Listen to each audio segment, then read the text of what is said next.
Josh, talk us through the hat-trick. Yeah, I think on that wicket, we just tried to hit a length with that new ball. Not float any up. I think any full balls were easy to score off, so we just tried to hit that top of the stumps and lucky enough to get a couple straight, and they missed them. So pretty happy with how they came out tonight, and there's still a few things to work on, but we're improving as time goes on. Seems everyone's got an opinion for a hat-trick delivery. What advice are you getting at there? Not much really.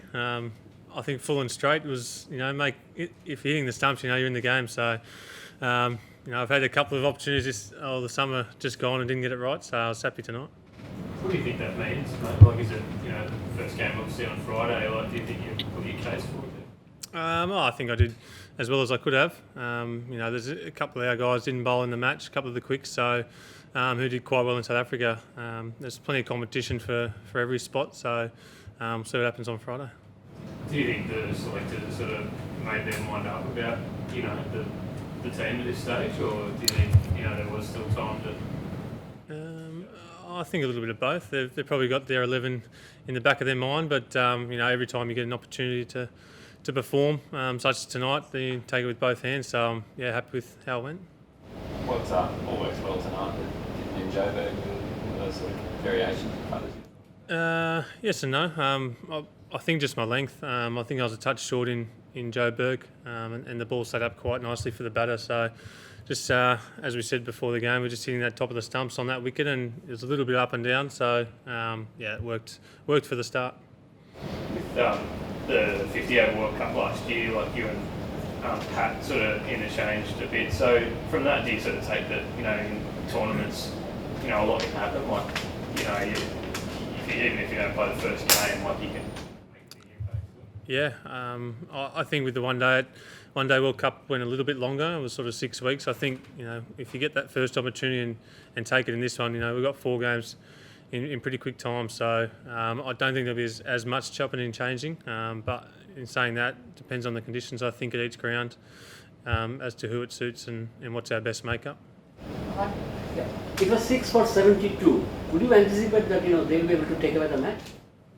I think they've got some dangerous hitters down the order. I think that's their strength, and I think if it was a game in the tournament, we would have went a bit differently about it. I think we tried a few different things that we may not have would not have done if it was a real match. So we got out of it, I think, what we needed, but we can still improve on execution, I think, and nailing what we were trying to do.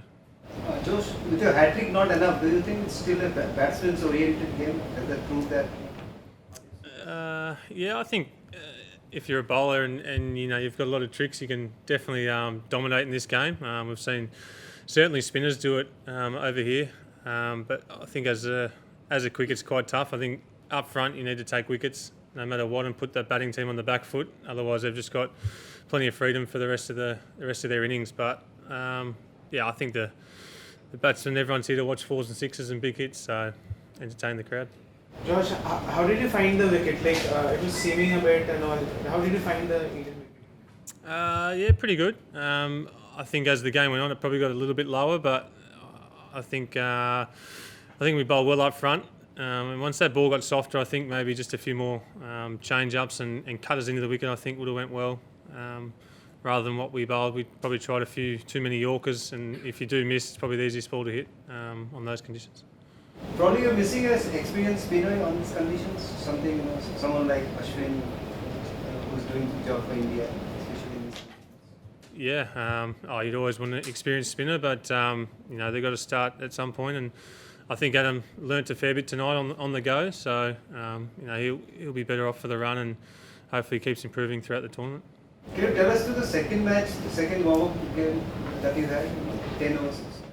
We just had a little bit of a hit out in the middle. So while we got the opportunity, it's great to make use of playing as much cricket as we can in these conditions. And a few other guys had a bowl, and the guys who missed out had another hit. So the more the better for us.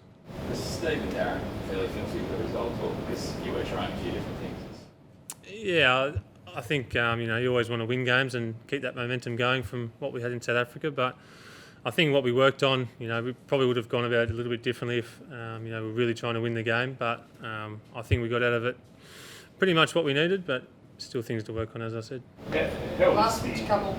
how was the intensity of it? Pretty good, yeah. Sometimes warm-up games you can go through the motions a little bit, but I think the crowd helped and had a pretty good atmosphere out there, so it was, very enjoyable. What's it like having someone like Shane Watson in your team who opens about again bowling?